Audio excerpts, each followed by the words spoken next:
Lahat tayo ay gustong maging mabango, maayos, makinis at malinis. Hindi lang para magmukhang kaaya-aya sa tingin ng ibang tao pero higit sa lahat para sa ating sarili at kalusugan. So lahat ginagawa upang ma-achieve ito. Pero may mga hygiene regimen tayo na hindi natin alam ay mali pala. Ano-ano ang mga ito? Pero bago tayo magsimula, huwag kalimutang i-like ang aming video, mag-subscribe sa aming channel at i-turn on ang notification bell. Now you won't miss any of our new videos. Pag-usapan muna natin kung ano ang ibig sabihin ng hygiene. Ito ay ang siyensya ng pagtatag at pagpapanatili ng kalusugan. In short, mga kondisyon at practices tulad ng kalinisan na kaaya-aya sa kalusugan. Kung walang proper hygiene, lahat tayo ay pwedeng magkaroon ng mabahong amoy, maruming balat, sirang ngipin at sakit. Hindi naman natin gustong mangyari yon, di ba? Kaya tutok lang at alamin kung guilty ka sa maling hygiene practices na ito. Number 1. Panay ang hawak sa mukha. Ayon sa pag-aaral, 16 na beses kada oras na nahahawakan ng tao ang mukha. Sa dalas na paghawak sa mukha, nalilimutan natin na ang kamay ay breeding ground ng virus na pwedeng pumasok sa ating mga mata, ilong at bibig ayon sa Healthline. Mataas ang risk ng impeksyon na maaaring maging sanhi ng allergy, flu, sipon at ng bagong coronavirus. Kung di mapigilan ang paghawak sa mukha, magsuot ng gloves at ugaliin na laging maghugas ng kamay, face first. Number 2. Sobrang mag-exfoliate. Sa kagustuhang luminis at kuminis ang balat, over naman mag-exfoliate, halos araw-araw. Hindi masamang maglinis ng mukha pero wag naman over. Kapag sobra ang exfoliation, di malayong magkaroon ng acne at fine lines na nagpapatanda ng itsura. Ayon sa mga dermatologist, dapat twice a week lang mag-exfoliate ng mukha upang maalis ang dead skin cells at iba pang skin blemishes. Huwag over, okay? Number 3. Kinakagat ang kuko. Karaniwang kinakagat natin ang ating kuko dahil sa emotional o mental stress at mga pinagdadaanan sa buhay. Ginagawa natin ito upang mabawasan o maalis ang bigat na nararamdaman. Minsan naman, habit na, hindi maganda ang dulot nito sa iyong kalusugan. Una, maaaring makain mo ang bacteria sa iyong kuko na pwedeng maghatid ng seryosong sakit. Pangalawa, hindi magandang tingnan ang kukong bako-bako. Pangatlo, turn off ito lalo kung ginagawa ng hindi namamalayan sa harap ng tao. Kaya hanggat maaga, iwasang gawin ang hygiene mistake na ito. You can nail it, guys! Number 4. Hindi paghugas ng kamay pagkatapos magbanyo. Madalas itong mangyari lalo na kapag nagmamadali. Iihi tapos labas agad, sayang ang oras.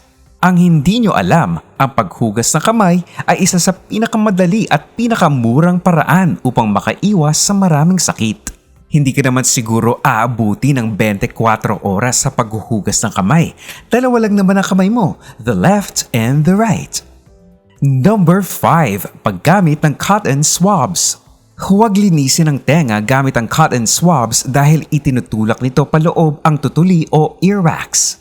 Naiipon yun hanggang sa lumaki at maging problema tulad ng impeksyon, pagkabingi, pagkasira ng eardrum at pamamaga.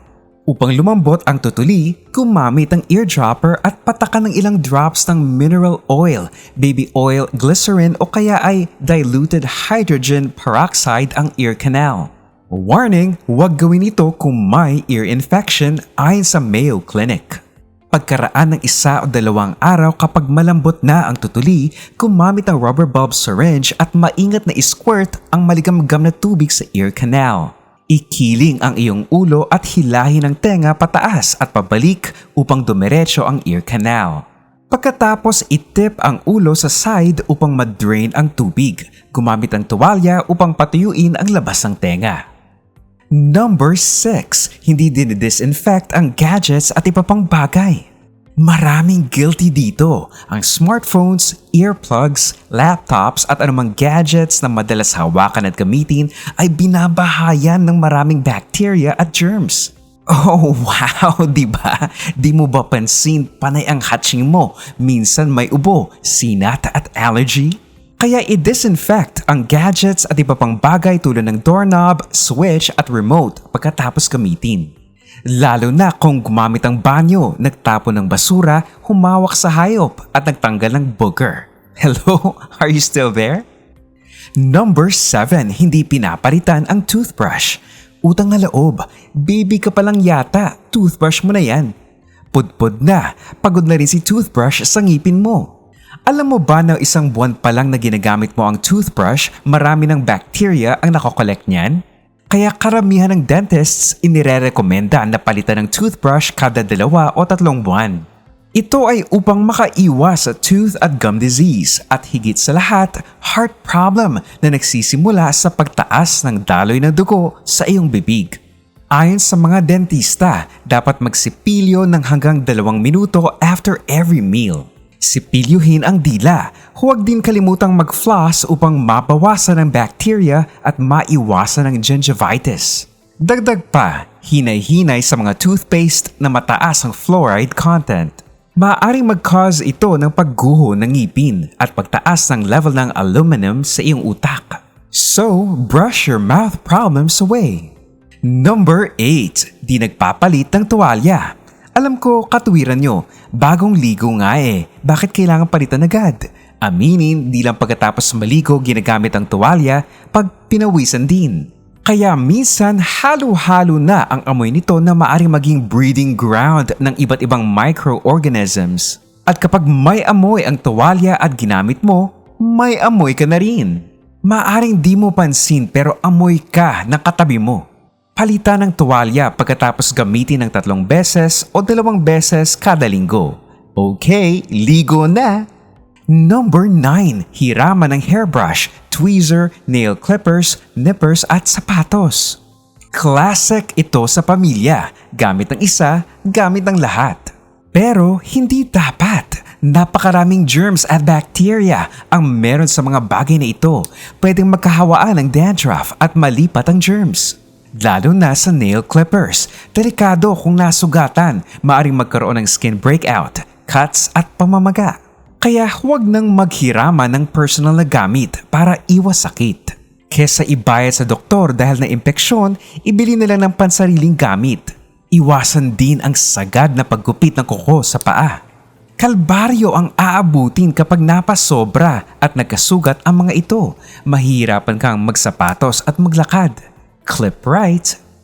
Number 10, di nagpapalit ang bedsheet at pillowcase. Ang bigat kasi ng mattress katamad. Please lang, hindi katuwiran ito. Yung off-white mong bedsheet ay brown na sa dumi, pati na rin ang pillowcase. Mahigit 8 oras kang nakahiga at ang mukha mo ay magdamag ding nakadikit sa unan. Lahat ng dumi ay nalanghap at napunta sa mukha mo.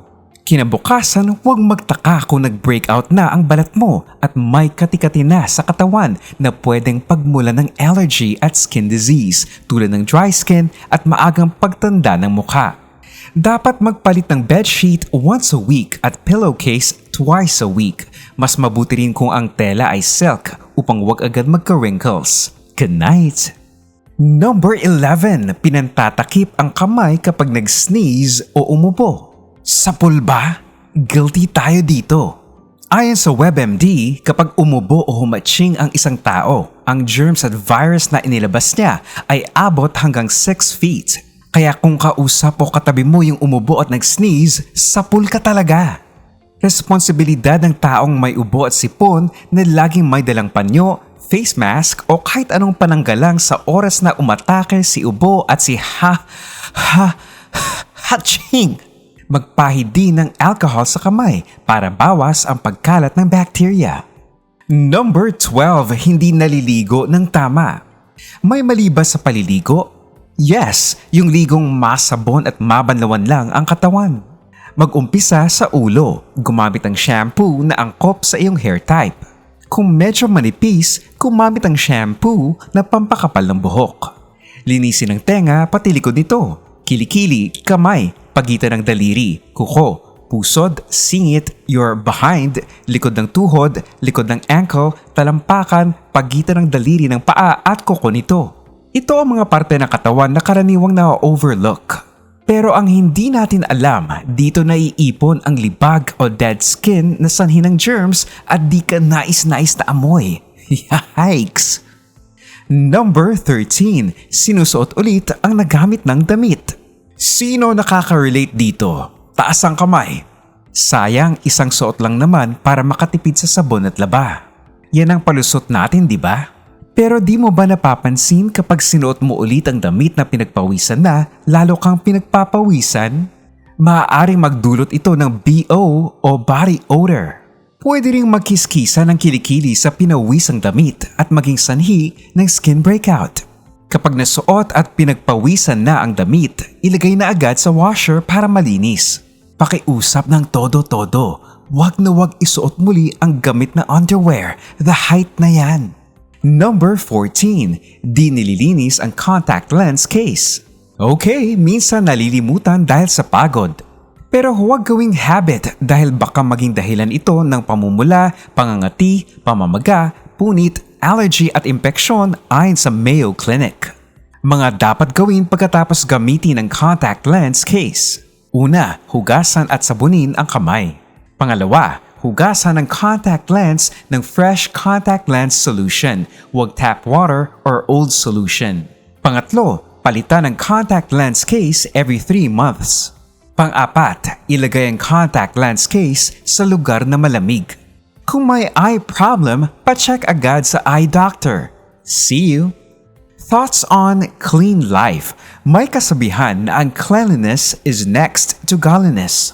Ibig sabihin, lahat tayo ay may personal at moral obligation na panatilihing malinis ang ating kapaligiran at sarili. Hindi lang panlabas kundi panloob din. Peace! So, guys, alam na, itama na ang maling hygiene practices na ginagawa natin and tell us the good result sa inyong katawan at kalusugan sa comment section below. Don't forget to hit the like button, share this video with your friends, and subscribe to Clever You.